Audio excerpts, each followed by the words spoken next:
Gentleman is recognized. Thank you, Madam Speaker. My colleague from California, Mr. Garcia, knows the incredibly high regard I hold him in. He is a patriot. I deeply, deeply admire him, but I must take some exception with some of the comments he made in his nomination of Mr. McCarthy. First, he said that Mr. McCarthy has earned the position. You only earn the position of Speaker of the House if you can get the votes. Mr. McCarthy doesn't have the votes today.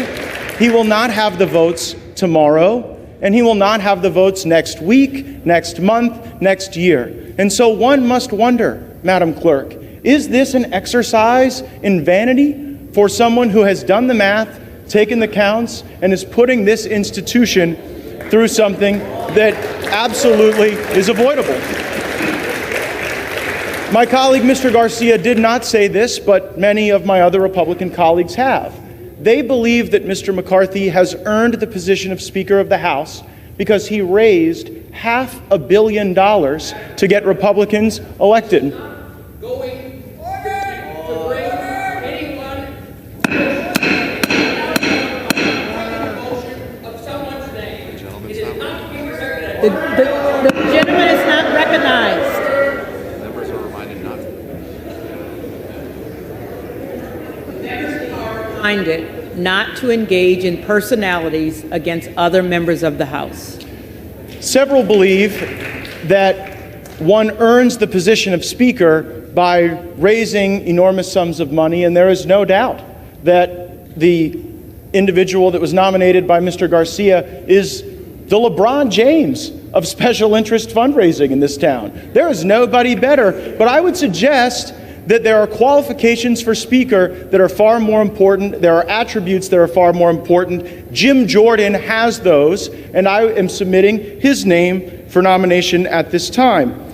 I heard my colleague from California, Mr. Garcia, say that we seek pure, selfless intent, and I could not agree more with that assessment. Mr. Jordan, indeed, is reflective of pure, selfless intent. I don't know that the same can be said for the Republican alternative. Let's start with purity. Many of you have seen the reports that there are negotiations to determine whether or not on this side of the aisle there can be a deal, a meeting of the minds, a grand bargain that would allow us to proceed with the speakership. And I want all of my colleagues to know, regardless of your perspective on me, how impure some of those negotiations have gone. And I want the country to know. The principal goal of the people who are objecting to Mr. McCarthy on the Republican side is that we don't believe the rules of this place unlock the potential of all of the members to be able to cast votes on individual bills and to offer amendments on appropriations acts. And we're also concerned about spending that has ballooned our debt and borrowed against the future generations of American citizens.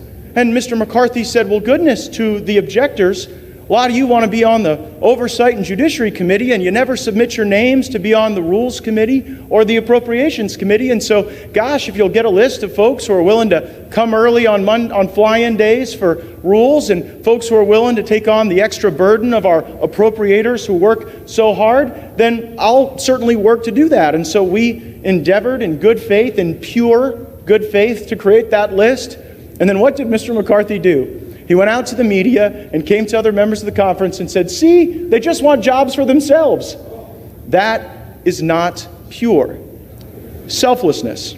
Selflessness is not selling shares of yourself to the lobby corps and then doing their bidding at the expense of the American people.